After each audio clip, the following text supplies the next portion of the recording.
30 million? I want the answer to that. I have a suspicion. I think it probably will be some sort of online programming. And I'm not against that. I just want to know what it looks like. It would be a tremendous revenue generator for them. Tremendous. It would not cost them a ton to do so. And it could fundamentally transform the business and make them highly profitable. And if done right, could really be an advantage for the affiliates. But I don't have any of those details. So if they're not going to do that, how are you going to get to 30 million? Tell me. Okay, so just breaking that down, we're trying to grow the number of people CrossFitting. So those people theoretically are buying what? I mean, from CrossFit, more just level ones? Core Power Yoga went through that, where they suddenly were like, well, we're going to make money for our investors.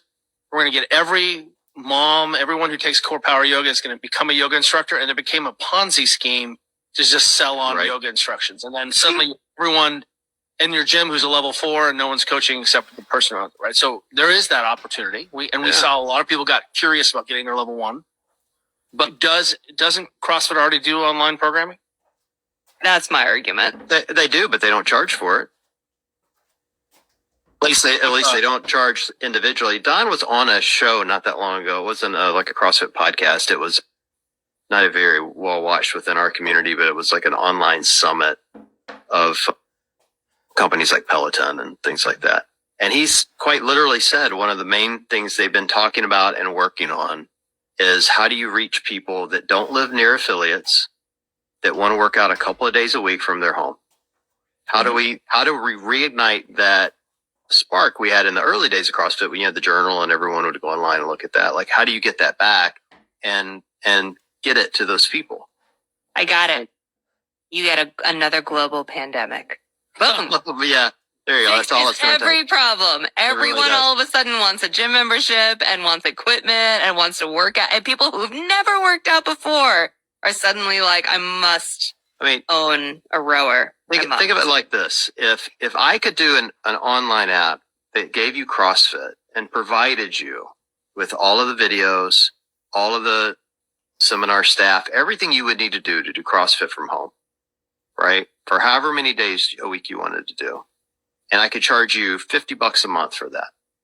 It would only take 5 people to equal 1 affiliate in annual revenue to the company.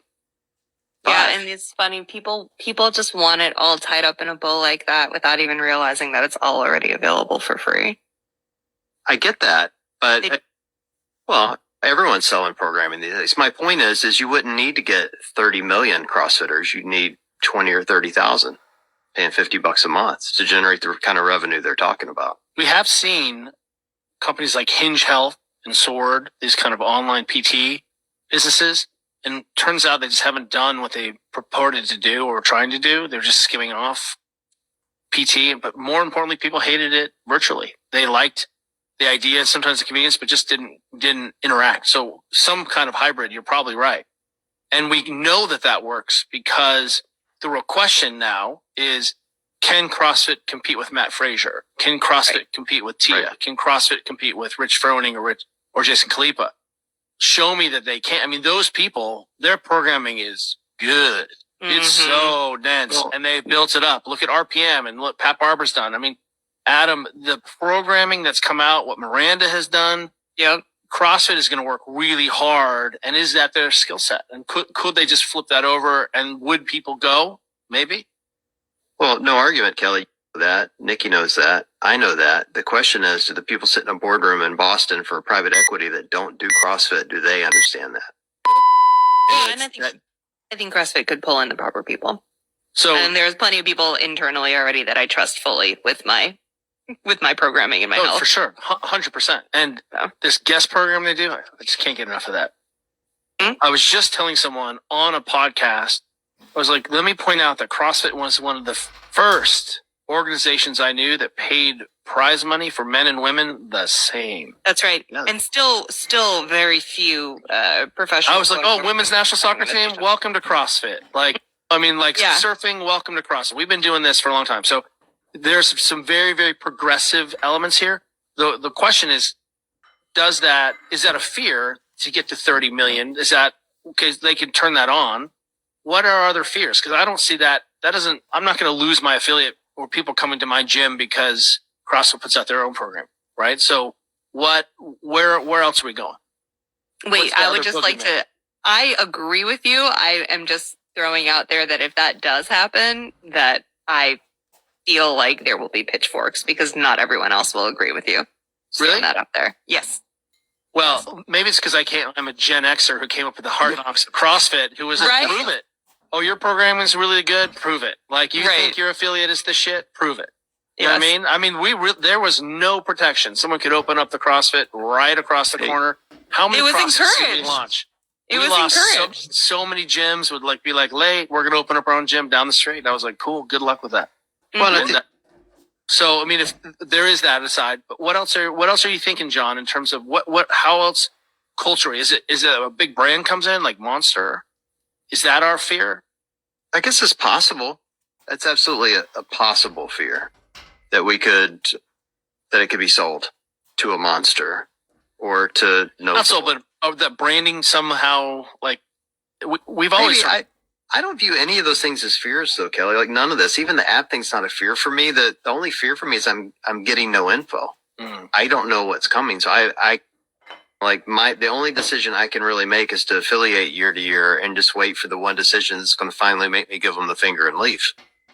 I'd like a 5-year plan so I can help them build this thing. I don't want to leave. I want to be here for the next 5 years, next 10 years, 15 years, 20 years, however long it is. I just want to know what the future holds, not month to month. And right now it feels month to month.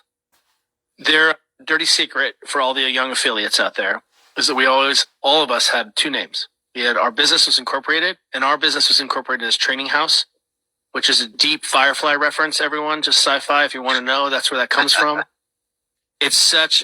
We own that still. And the Minnesota Vikings tried to name their gym Training House, their thing, and they had to call it Training House, H-A-U-S. And I was like, oh, little CrossFit gym cockblocked you. I love it. We learned early the domain. That's what you should have said. That's right.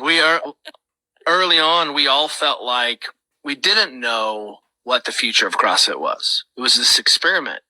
And so we were never, ever 100% put our eggs in one basket. I would think if you ask people what your corporation is, you couldn't start a corporation based on your licensing from another gym, from a parent company. That's really strange.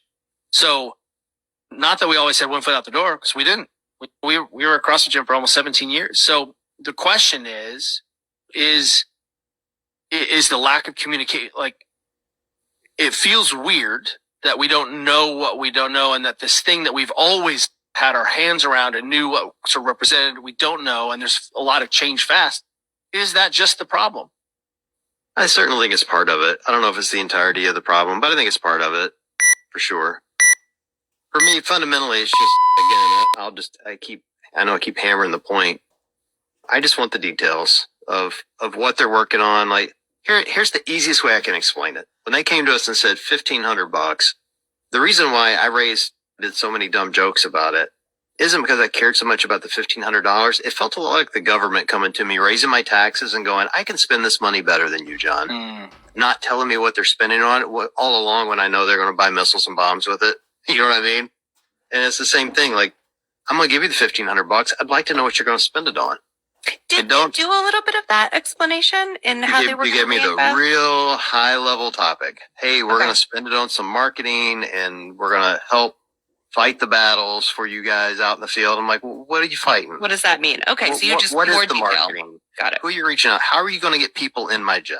You know what I mean? Like, or I don't even care if they do that. I can do that just fine on my own. I don't even need them to do that. And that's actually a fundamental question. Is CrossFit's responsibility to drive people to your gym? Or is it to raise global brand awareness and start partnerships and create opportunities for you? I mean, yes. I think that is something that we should ask. Yes. Don says it is, but I don't think it is. I mean, I'm if he wants to do it, I'm all for it. Hey, knock yourself out, buddy. Send me people all day long. I'm fine with that. But I don't think I need him driving people in. I think brand awareness is huge. I think teaching people that CrossFit is not dangerous is huge.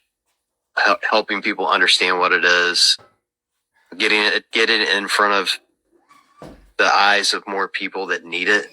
This country's chronically obese. Yeah. I mean, it is. The disease is rampant. Like, we've got to help solve that. Like, that message has to start going back out. that this fundamentally is a health company. We're solving chronic disease. We're helping people get off the couch and live longer and hug their grandkids at later ages. And I think if they're going to spend the money on that, hell, I'll pay them $2,000 or $3,000 or whatever it takes to make people, when they hear the name CrossFit, go, holy crap, I need to go do that. If you had the opportunity, a lot of those efforts are one and the same. Truly, Sure. You can't raise global brand awareness without effectively pointing people to how they can get to your front door. Yeah. if Otherwise you could it's- buy private equity out, would you? If we all had an opportunity to say we're going to own, like owning a piece of a stadium or piece of a team, would that change the issue? Would that solve this problem?